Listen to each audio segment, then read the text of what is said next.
The morning wind whistled through the pines like a warning from the heavens. Don't go on. But Dalton Keane had gone too far to turn back. Dalton Keane was once a hardy cattleman, but today all he owns is a rickety wagon, a faded colt, and the title to a dilapidated cabin in the wilderness of northern Montana. He didn't know much about the shack, just a hasty transaction with a saloon hawker, a man shaking with debt and smelling of fear like rotten sweat. Buy without seeing. Only fools do that, they said. But when he lost his father's farm to a gang of brute creditors, Dalton had nothing to lose. So when he saw smoke rising from the chimney of the hut that should have been empty, his heart sank.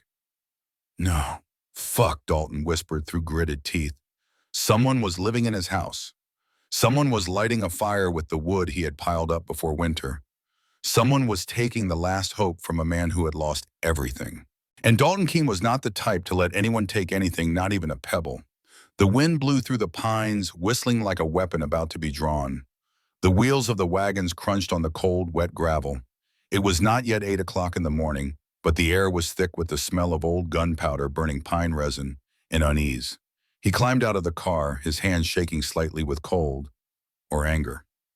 His steps were heavy as he walked toward the tent door, one hand already on the butt of his gun. No knocking, no calling. This was his house and he would enter like the rightful owner. The door opened with a groan like complaint. The hut was not as deserted as he had expected. On the contrary, it was suspiciously clean. A vase of wildflowers was placed carefully on the wooden table. The scent of baking bread wafted to his nose, a luxury 3 days' journey from the nearest town. And then he saw her. Standing by the fireplace, her hair was red as burning coals, the light from the window casting a pale halo around her head. Her green eyes were like bottomless pools in the middle of the forest. They looked straight at him, not afraid, not surprised, but prepared. You are the new owner, aren't you? Her voice was low, steady, and cold, like well water in early winter. I've been waiting for you. Dalton felt the world around him stop. His name hadn't even been asked, and she already knew. Something stirred in his chest, not love, not doubt, but a sense that something was wrong here. Ma'am, he said, removing his cap, his voice as rough as a whetstone. I'm Dalton Keane. I bought this cabin, and I have the papers to prove it. She nodded, not surprised. My name is Cora Lane, and before you ask me to leave, you need to know something. Dalton narrowed his eyes and stepped closer, his hand still on his weapon. I can't leave here. Don't want to, but can't. Her words were like cold knives piercing his resilient skin. There was something in her voice. Not like a thief, not like a con man, but like someone taking shelter from a storm that was about to pass. And for a moment, Dalton Keane, a man who has lost everything, feels like he's entering a new battle, not with guns and bullets, but with secrets, blood, and irreversible decisions. Dalton set his hat down on the table, trying to keep his voice calm, despite the frustration rising in his chest. Miss Lane, I don't care what arrangement you had with the previous owner. I have the legal papers, and this is my property now. Cora moved away from the fireplace, her hands clasped across her chest. I understand your position, Mr. Keane, but there are things about this place that you don't know. Things that change everything. The only thing that matters is that I paid for this shack with money I can't afford to lose, Dalton said, pulling the certificate from his jacket pocket and placing it on the table between them. Whatever sad story you're about to tell me, I've heard worse. I've lost more. Something flashed in Cora's eyes, not fear, but it's something like pity. I'm sure you've been through a lot, but this isn't about money or legal papers. This is about survival. Dalton stared at her face, searching for signs of deception. She was unlike the vagabonds and swindlers he'd encountered in town. Her clothes were clean, her hair was neatly braided, and the shack showed signs of careful maintenance. Someone had actually cared for this place, not just used it as a makeshift shelter. Whose survival, he asked, his voice softer now, against his will. Before Cora could reply, a sound outside made them both freeze. The sound of hooves was approaching quickly. Several people rode past the sound. Cora's face paled, and she quickly moved to the window, careful to keep herself hidden behind the curtains. How many people knew you were coming today? She whispered, her initial calmness completely gone. No one. I keep the sale a secret. Dalton followed her to the window, and through the trees he could see three men on horseback moving up the trail. They rode with purpose, not like ordinary tourists. "You know those men?" Cora's hands shook as she gripped the window frame. "I hoped they would never find this place." The leader was a tall man with a black beard, carrying a well-used pistol. The other two followed him like soldiers under orders. "They were not here to visit," Miss Lane Dalton said softly. "What exactly are you running from?" She turned to face him, and for the first time since he had arrived, her defiance crumbled. "My husband, or rather, the man who thinks he owns me." Dalton's stomach dropped. A married woman running away from her husband changed everything about the situation. But the horror in her eyes told him this was no simple family dispute. He's not the type to take no for an answer. Cora continued, her voice barely audible. "And he has resources most people don't." The hooves drew closer. Dalton found himself instinctively moving to protect Cora and the door, though he couldn't say why. 5 minutes ago, he'd been ready to throw her out. "They're almost here," Cora whispered. But what neither of them realized was that the lead had been following Cora for weeks, and he had no intention of leaving empty-handed. The riders stopped in front of the shack, their horses snorting and stomping from the long journey. Dalton could hear the squeak of boot leather as the men dismounted, their spurs clanking on the steps. "Stay behind me," Dalton whispered to Cora, surprised by his own protective instincts. "I wanted you to go this morning, but now everything feels different." A loud knock shook the door. "Open up! We know you're in there, Cora!" The voice belonged to the bearded man, and it carried the authority of someone used to being obeyed. Cora's breathing quickened, and Dalton could feel her fear like a living thing in the small shack. "What do you want me to tell them?" Dalton asked quietly. "Nothing," Cora whispered. "Don't let them know you saw me." But it was too late. The doorknob turned, and three men entered uninvited. The leader's gaze swept across the shack and immediately found Cora standing behind Dalton. A cold smile spread across his calloused face. "There you are, baby. You gave us a run for our money." Dalton stepped forward, blocking the man's path to Cora. "This is private property. You're trespassing." The bearded man's attention turned to Dalton, assessing him like a predator, assessing a threat. "I'm Marcus Webb. The woman behind you is my wife, and she's coming home with me." "I am not your wife," Cora said, regaining her voice.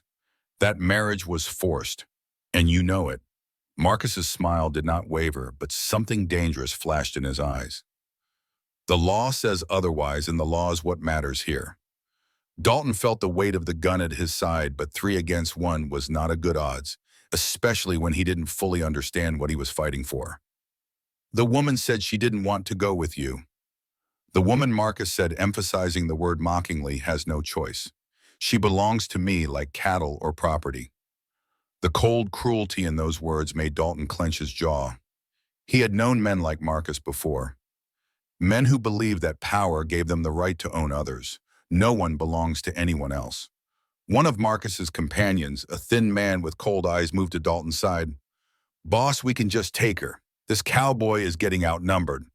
But Marcus held up his hand, still staring at Dalton. "You seem like a reasonable man. Stay out of this, and no one gets hurt. This is a family matter, not yours." Dalton could feel Cora trembling behind him, but she didn't run or plead. Whatever had happened between her and Marcus, she was determined to face it head on.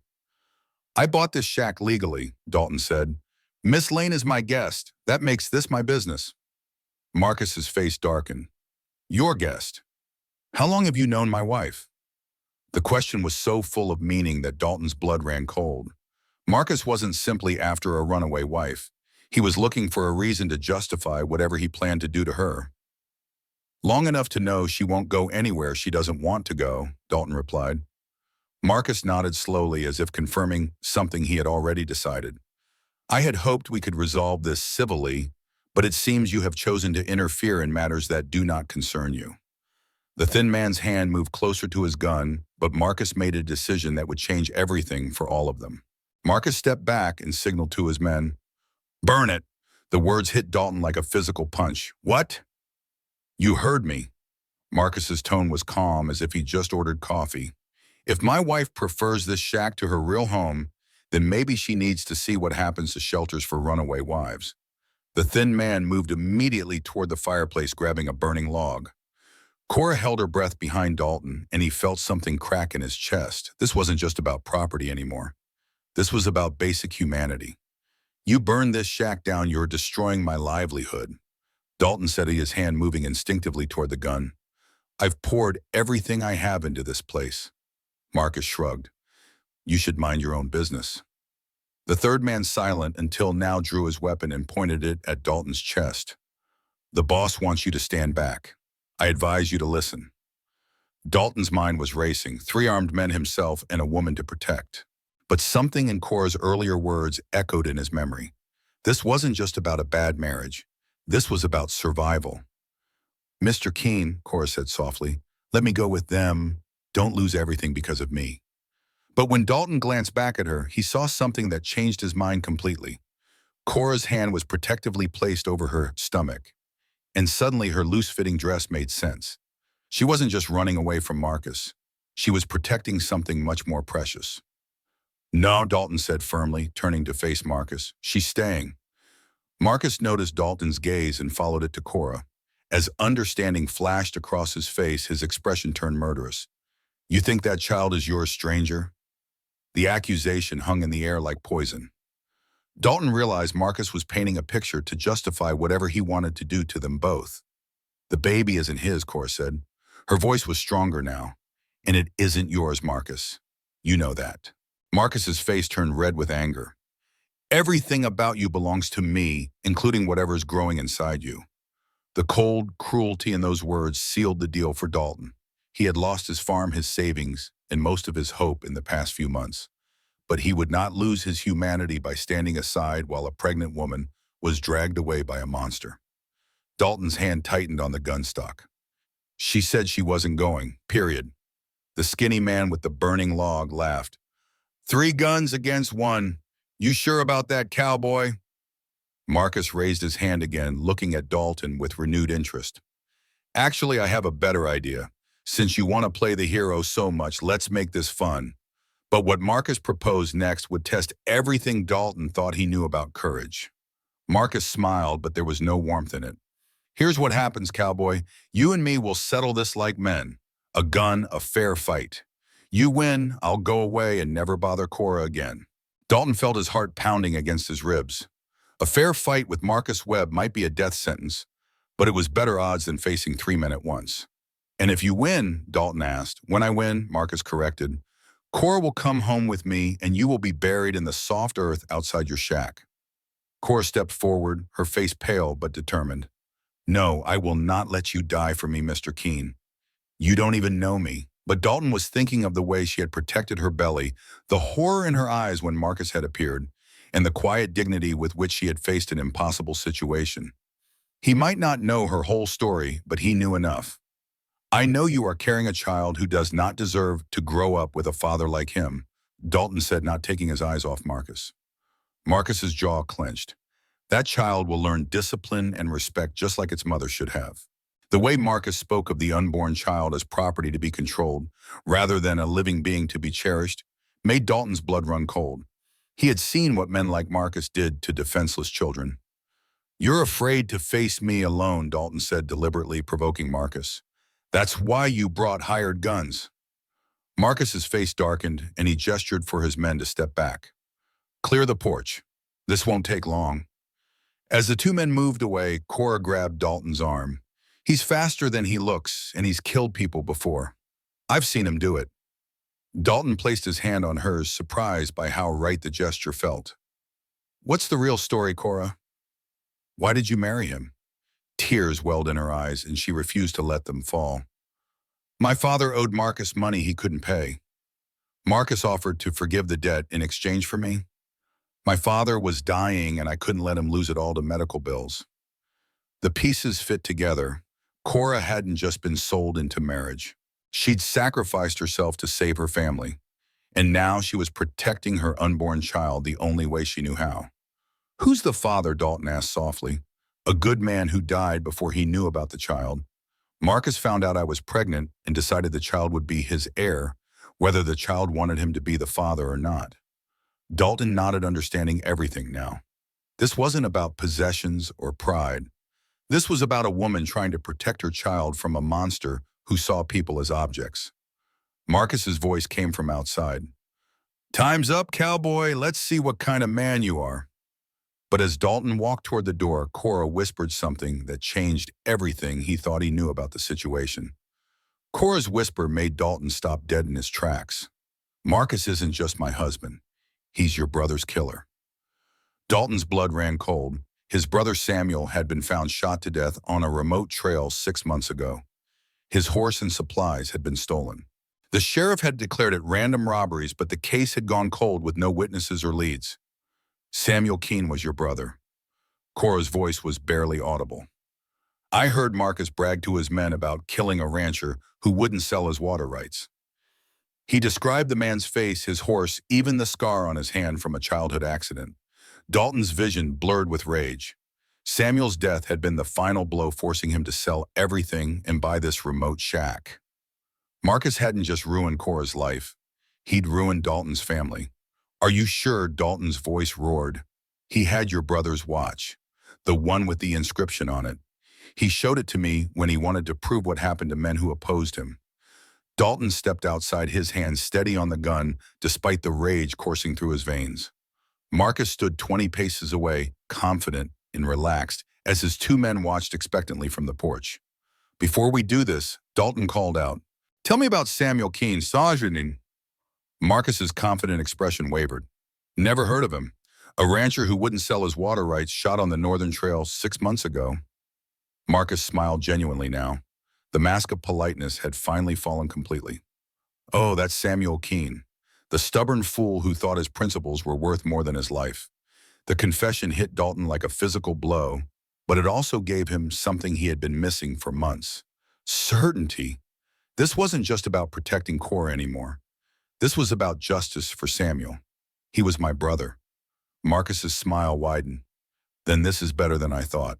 I'll finish what I started." The two men faced each other across the dusty clearing, their hands hovering over their weapons. Dalton could hear his own heartbeat, but underneath it was something else. Samuel's voice from their childhood, teaching him to shoot straight and stand up for what was right. "On three," Marcus called out. "One." Dalton's mind cleared, focusing on the man who had killed his brother and terrorized an innocent woman. 2 times seemed to slow as both men's hands moved toward their guns. 3, the clearing exploded with gunfire. Marcus was faster than most men Dalton had ever faced, but the pain and righteous anger had sharpened Dalton's reflexes to razor sharpness. When the smoke cleared, Marcus Webb lay motionless in the dust, his gun still half-cocked. But as Dalton stood over his brother's killer, Marcus's 2 remaining men stepped out onto the porch with their weapons drawn. The thin man's gun was pointed at Dalton's chest before he could react. "The boss may be dead, but you still killed him. That makes you a wanted man." Dalton's gun was out of bullets, and reloading would take precious seconds he didn't have. The 2 men advanced slowly, savoring their advantage. "You should have minded your own business," Cowboy, the third man said. "Now you're going to pay for interfering." But before either of them could pull the trigger, a rifle shot rang out from the shack window. The skinny man spun and fell, clutching his shoulder. Cora stood in the doorway, wielding an old shotgun with skill. "The next shot won't be a warning shot," she said calmly. The other gunman turned toward her, but Dalton took advantage of the distraction to dive behind Marcus's body and reload his weapon. By the time he rose and fired, the last of Marcus's men had fled toward his horse. Dalton let him go. A witness telling the true story might actually work in their favor. Cora lowered her gun and walked over to where Marcus lay motionless. She looked down at the man who had controlled her life for months, and Dalton expected to see relief or satisfaction. Instead, her face showed only exhaustion. "It's over," she said softly. But Dalton was studying Marcus's body, and something didn't seem right. "Cora, you said Marcus had my brother's watch," she nodded. "He always wore it on a chain like a trophy." Dalton knelt down and rummaged through Marcus's jacket, finding the familiar silver watch that had belonged to their father before being passed down to Samuel. Seeing it again brought back a flood of memories. Christmas morning, cattle drives the proud day Samuel had inherited it. But when Dalton opened the watch box, he found a surprise. Inside, along with the initials SK, that their father had engraved was a folded piece of paper. "What is it?" Cora asked. Dalton carefully unfolded the paper. It was a map drawn in Samuel's handwriting, marking the location of something on the mountain north of here. At the bottom, Samuel had written, "For my brother Dalton, if anything happens to me." Samuel knew Marcus would kill him, Dalton realized. He hid this message knowing that I would eventually get the watch back. Cora moved closer to look at the map. "What do you think he wanted you to find?" Before Dalton could reply, the sound of approaching hooves made them both freeze. Several riders were coming up the trail, moving quickly. The man got away. Cora said he must have gone to call for help. But as the riders emerged from the trees, Dalton saw something that changed everything. The leader wore a sheriff's badge, and behind him were 6 armed deputies.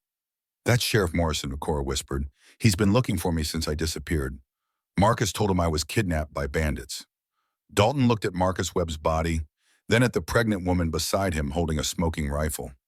In about 30 seconds, he would have to explain to the sheriff why he had killed a supposedly honorable man and why he had sheltered a kidnapped woman. But the map in his hand suggested that Samuel had left him more than one clue about his death. Sheriff Morrison dismounted slowly, his calloused face taking in the scene. Marcus, the wounded gunman, was crawling toward his horse, and Cora was standing next to Dalton with her rifle. "Miss Cora," the sheriff said carefully, "Marcus Webb reported you kidnapped, saying he was organizing a search party." Cora stepped forward, her voice calm and clear.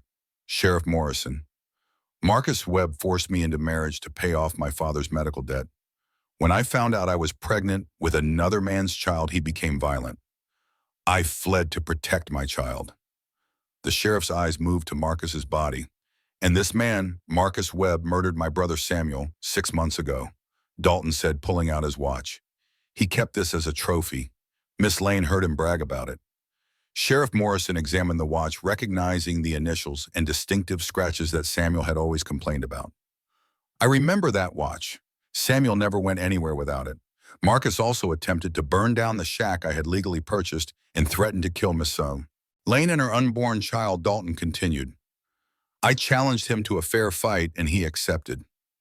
The wounded gunman, now mounted, called out in despair, "Sheriff, they have brutally murdered Mr. Webb. He was trying to rescue his wife." But Cora had already moved to her bag inside the shack and returned with a bundle of papers. "These are the marriage papers that Marcus forced my dying father to sign. You will see the debts and threats written in Marcus's own handwriting." Sheriff Morrison studied the papers, his expression growing darker. "These are not legal marriage documents. These are blackmail papers." The wounded gunman realized his story was falling apart and spurred his horse toward the tree line, but 2 deputies moved to block him. "The real question," said Sheriff Morrison, "is what happens now." Dalton opened Samuel's map and handed it to the sheriff. "My brother left me this before he died. It marks the locations of the evidence he had collected on Marcus's illegal activities: stolen water rights, murdered ranchers, extorted families." "Samuel was investigating Marcus?" the sheriff asked. "It was obvious for months that he knew Marcus would eventually kill him, so he wrote everything down and hid it in a place only I would think to look for." 3 days later, following Samuel's map, they found a detailed dossier of Marcus Webb's crimes hidden in a cave north of the shack. The evidence implicated several corrupt officials and led to the recovery of thousands of dollars worth of stolen property. Cora's marriage to Marcus was declared invalid by the territorial court. The same court awarded her damages from Marcus's confiscated property, enough to ensure her children would never lack for anything.